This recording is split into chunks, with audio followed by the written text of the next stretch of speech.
Hi guys, hope you're all doing well. In this video, we're going to be answering the question, which model year of Taycan should you buy? Now, I have lots of people contacting me in the comments and on IG asking me, hey Tab, I'm in the market for a Taycan, but which model year should I get? Does it matter? Because I've heard, and they say because I've heard, that the 2020 model year is one to avoid.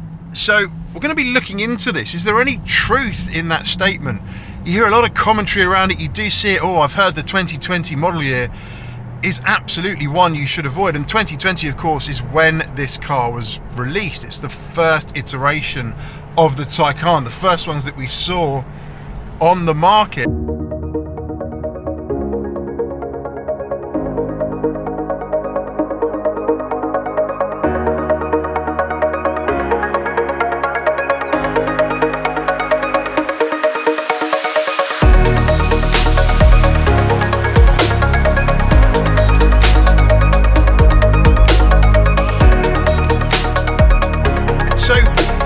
So why might that be? Why is this kind of strange rumor circulating?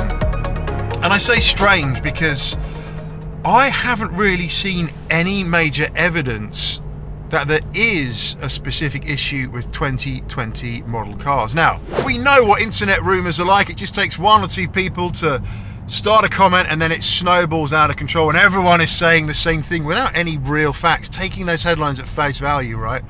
Not cool. So yeah, I really wouldn't kind of let the internet cloud your judgment too much. We've got to look at the Taycan in general. Is it the most reliable car on the road? Yeah, absolutely. No, definitely not. It is far from reliable.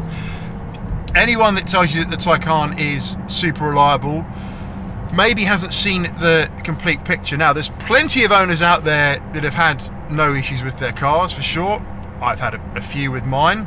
We'll look into those in a bit. But on the whole, you've got to look at reliability on the whole, right? And a lot of the Taycan issues stem from glitches, software glitches, right? Now, this is the J1 platform, the platform that is shared with the e-tron GT. The RS1 is a specifically good car, really nice looking car. The J1 platform. So since its release, what has changed mechanically on the J1 platform since its release in 2020 to today, the cars that are released and made, manufactured today, what has actually changed?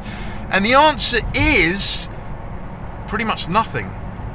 Nothing has mechanically changed on these cars. It's still the same platform, still the same motor, still the same battery technology, still the same gear, still the same interior, pretty much.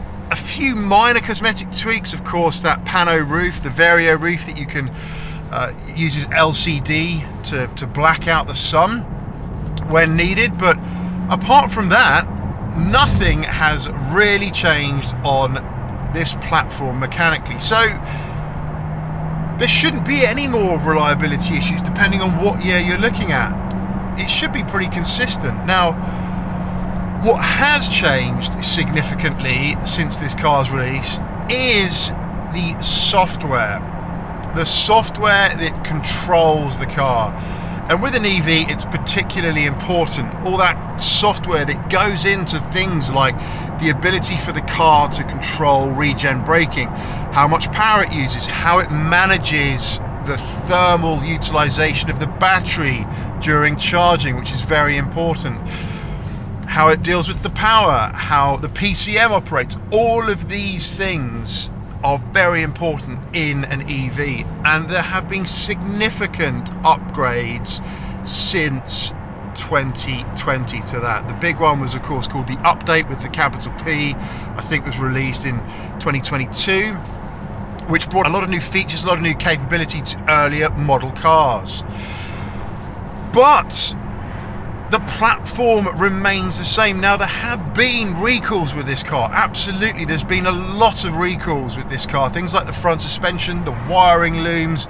Of course, we can't talk about a Taycan reliability situation without mentioning the heater. And of course, my heater has been done, as has pretty much everyone else's heater is failing or has failed at some point. Now, the upgraded replacement heater, I think from Webasto, has cured the issue. So if your heater failed before the replacement part was available and simply replaced with a pre-replacement updated version, it's quite likely, unfortunately, that it will fail again.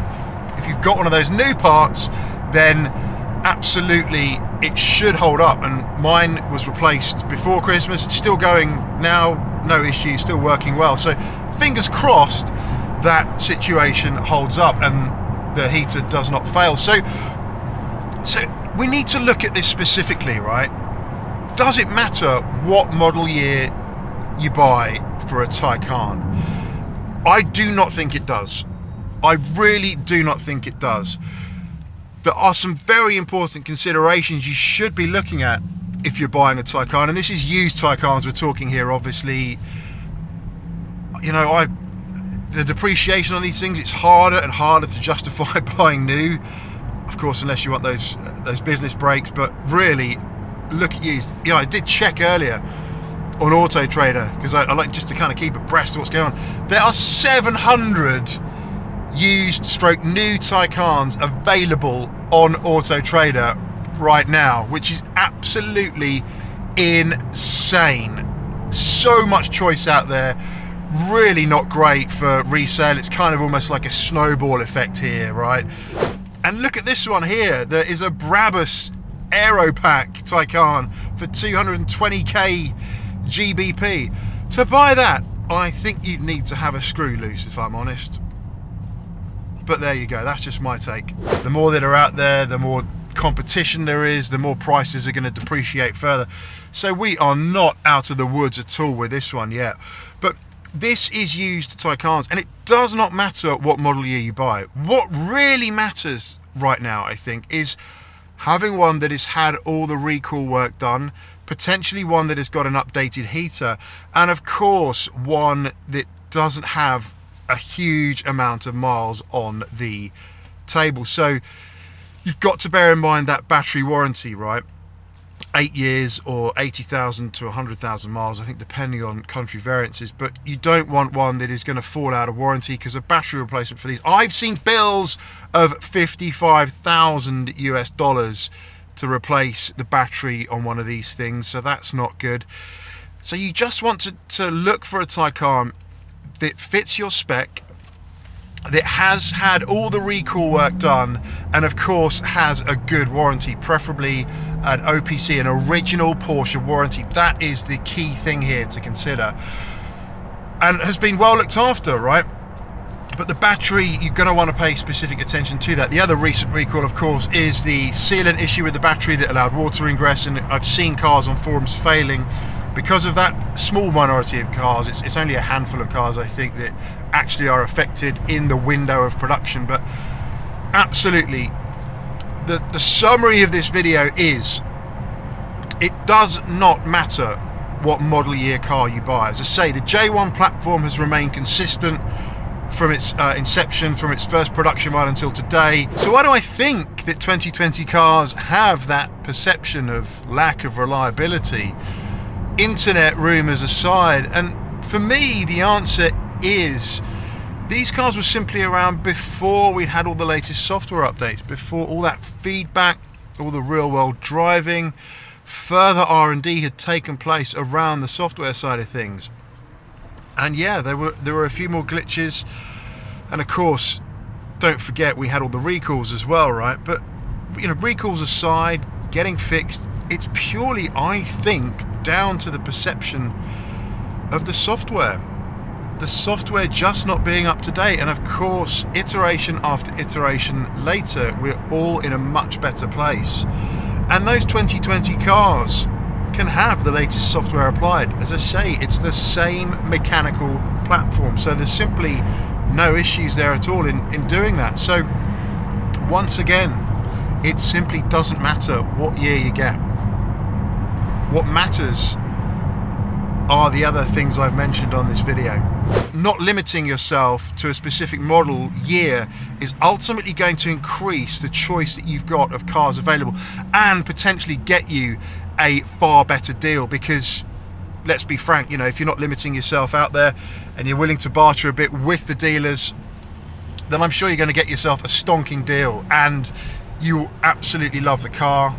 I'm sure it'll hold out all right. You know, on the whole, reliability isn't like a shocker. There's plenty of people using their Taycans every day. We're in one now, it's working. I see them all over the road now, working. So, you know, on the whole, they're pretty good. Just be mindful of glitches, gremlins in the software, little bugs that kind of pop up that are normally cured with a turning off and turning back on again, the classic reboot. Turn it off, go for a coffee, come back, it's fixed itself. So, I hope that helped on this video. Don't limit yourself to a specific model year. I think you're just closing down your options then. The important thing to consider, has all the warranty recall work been done, the servicing work and the updates? And you should be golden. That's it for this one. Do stay safe, stay well. See you on the next one. Do sub. I'll keep the content coming on these cars. Bye for now.